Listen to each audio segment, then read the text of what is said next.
deuxième édition. Nous avions émis l'idée avec monsieur le préfet de Meurthe-et-Moselle et les services de l'État de cette première l'année dernière, qui avait eu un succès important. Cette deuxième édition nous a permis d'avoir des partenaires complémentaires, notamment sur l'énergie, qui sont à côté de nous. Et je pense que ça répond à un souhait de pérennisation de cette journée.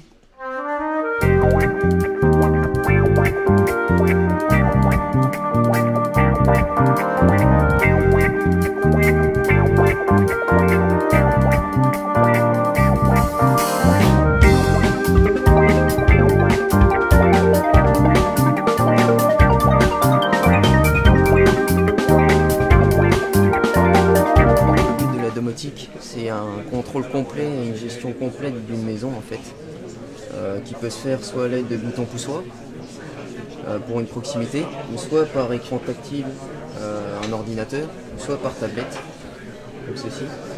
Donc qui permet de gérer l'éclairage, le chauffage, les volets roulants, tout ce qui permet la vie quotidienne dans une maison en fait. Par exemple, je peux gérer carrément tout l'éclairage d'une maison. Donc soit l'allumer, soit l'éteindre, la gestion des volets, donc l'ouvrir, le stopper.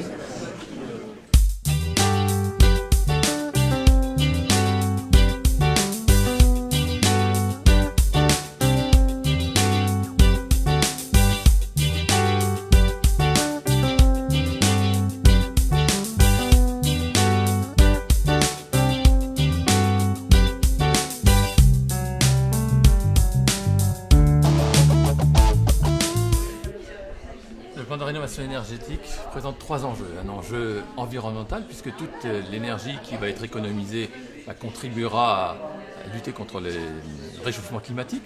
Un enjeu économique, puisque la réalisation des travaux va pouvoir soutenir l'activité économique, développer des emplois locaux qui ne sont pas délocalisables. Et puis un enjeu social parce que ces économies d'énergie, elles vont pouvoir contribuer à conforter le pouvoir d'achat des ménages les plus modestes en particulier, parce qu'elles économiseront en chauffage et pourront acheter ou investir dans d'autres domaines. La transition énergétique, c'est justement un secteur où le gouvernement met des fonds extrêmement importants, soit en budgétaire, soit en défiscalisation. Parce que la défiscalisation, ça se voit beaucoup moins, mais ça touche le particulier et c'est un puissant instrument donc, pour créer de l'emploi. Et qu'y a-t-il d'intéressant dans cet emploi-là? C'est qu'il est peu délocalisable, c'est-à-dire qu'il est fait à la fois par les artisans donc de l'ensemble du département, par les entreprises du département, puisque les très grandes entreprises sont plus spécialisées sur des travaux moins ponctuels.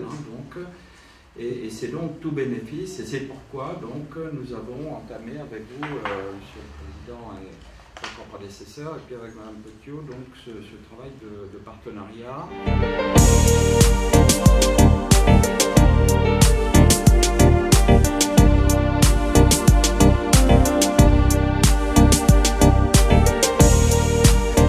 Raison de plus pour se rapprocher, pour travailler ensemble, pour garantir, pour aussi agir, parce que vous avez à travers votre fédération des moyens de levier au plan national. Sur cette charte, on s'est engagé, Fédération du bâtiment, à assurer un suivi du travail. Donc déjà, on va continuer à travailler avec les services de la préfecture, avec toutes les associations et institutions. On va surtout continuer à être une réponse à ce que ces deux journées ont sollicité, avec qui faire. Et puis on va demander de toute façon qu'on puisse délocaliser ces réunions d'information au grand public dans les différents territoires. Je vais m'arrêter à la Meurthe-et-Moselle, je vous laisserai choisir les territoires de la Lorraine tout seul. Et puis surtout, on constate qu'on a deux points à éclaircir un peu. C'est le rôle du diagnostiqueur auprès du public, qu'il soit public privé ou du bailleur un petit peu plus important. Et puis voir comment les architectes qui ont montré leur présence ce matin au cours de nos conférences et qui veulent absolument s'inscrire avec les entreprises dans ce grand défi de la rénovation énergétique.